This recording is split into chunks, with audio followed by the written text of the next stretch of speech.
and welcome to ChessFest Academy number 3, where we'll study the Rook. But let's start by reviewing what we've done so far. Let's look at the board. Now, can you show me the F file? That's right, move your finger all the way up and down. The F file.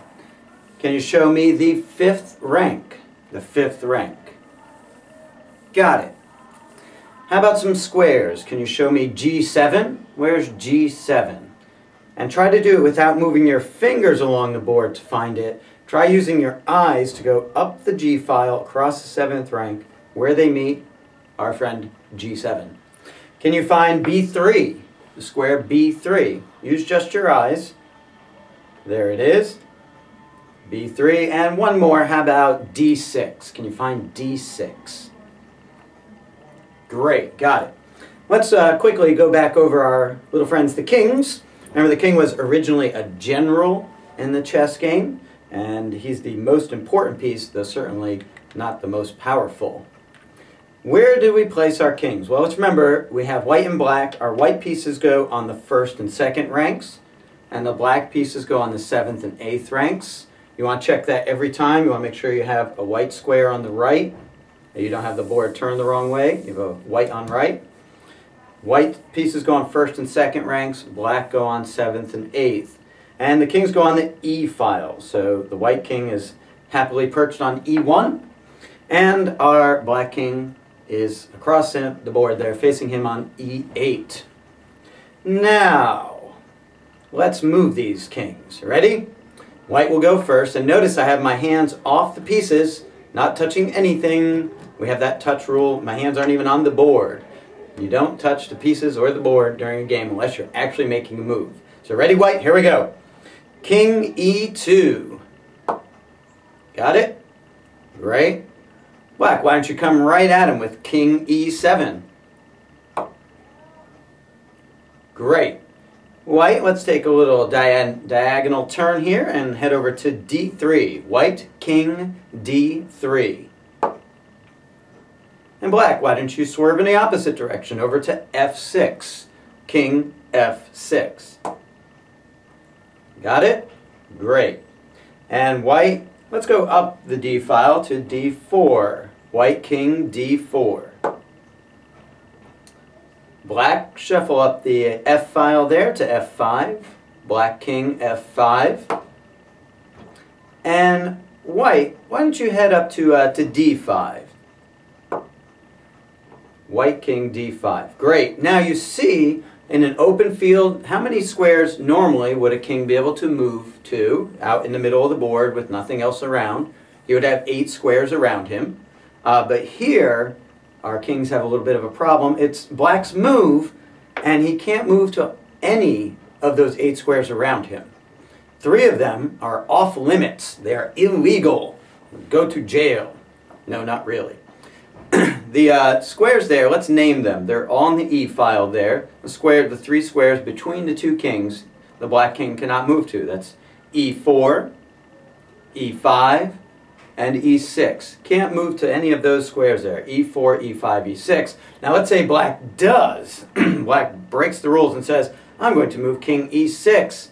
White, what do? You go on and capture his king, right? You say, ha ha. Look, Mr. Grath, I took his king. No, don't do that. I will cry. You'll make me cry. Don't take kings. King captures never happen in chess. Remember, you don't capture the king. Instead, if black does do that, makes that illegal move to E6, white, you take, Can't do that. That's an illegal move. You need to move back and do something else. Same would hold if you moved King E5 or King E4. You say, illegal move. You have to go back and do something else. So, instead, let's have black move your king down to F4. King F4. That's a legal move. That's okay. All right, let's leave off the review and move forward to the rooks.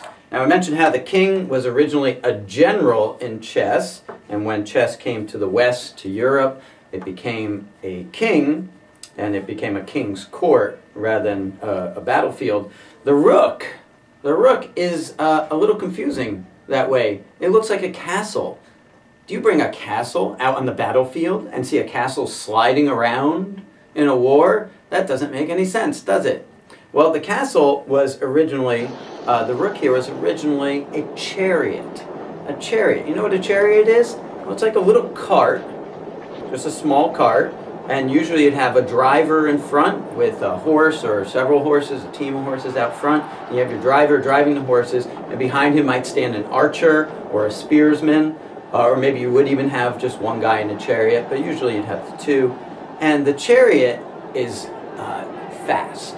The chariot just comes flying out there and clears a hole. You have a team of chariots that just clear some space so the foot soldiers can come in.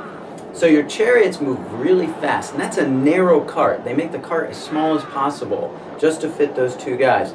So your chariot doesn't take corners quickly. If you tried to take a quick corner with the chariot, you'd knock the cart over.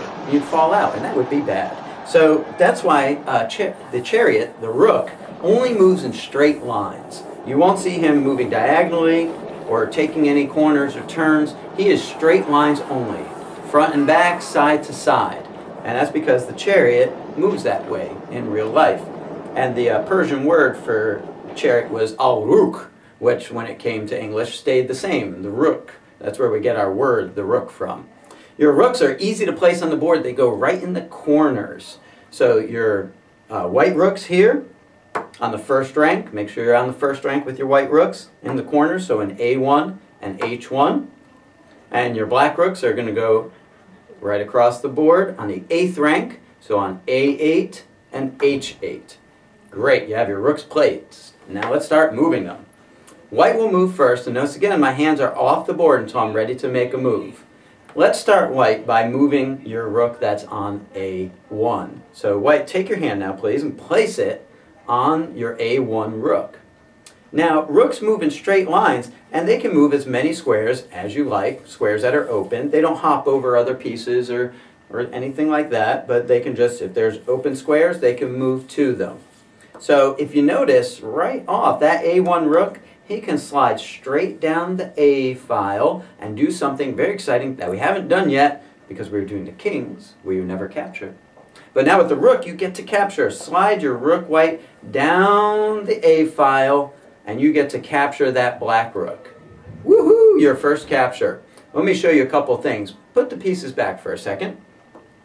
So you have your white rook back on A1 and that black rook on A8.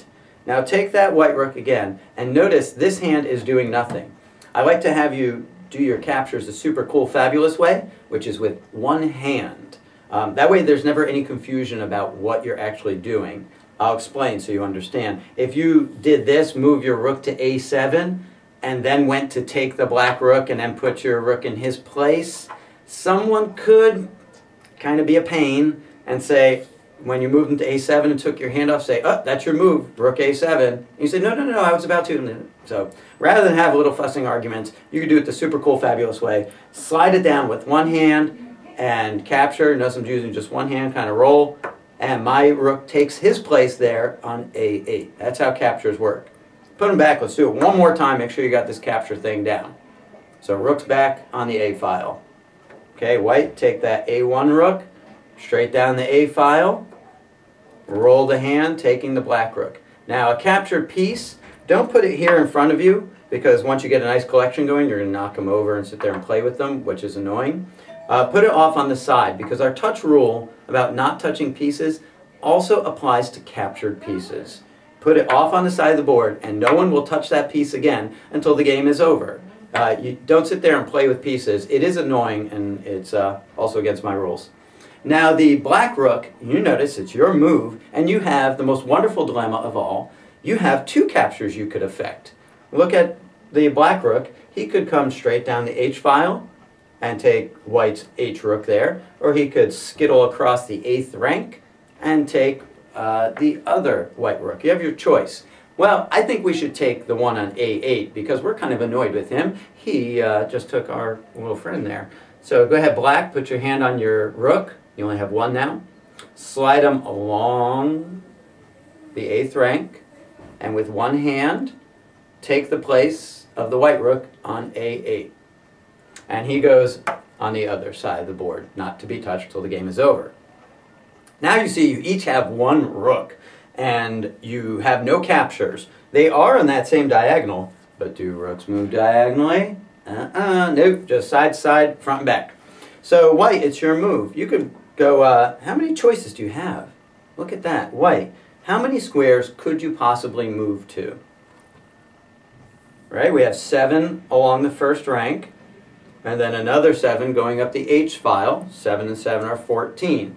Now, 2 of those moves would be a bad idea unless you're trying to lose, which is not the point of chess. So which 2 moves along those 7 and 7 squares, which 2 moves would be a bad idea? Okay, along the first rank there, yes, if you went down to A1, then the black rook could swoop down and capture you.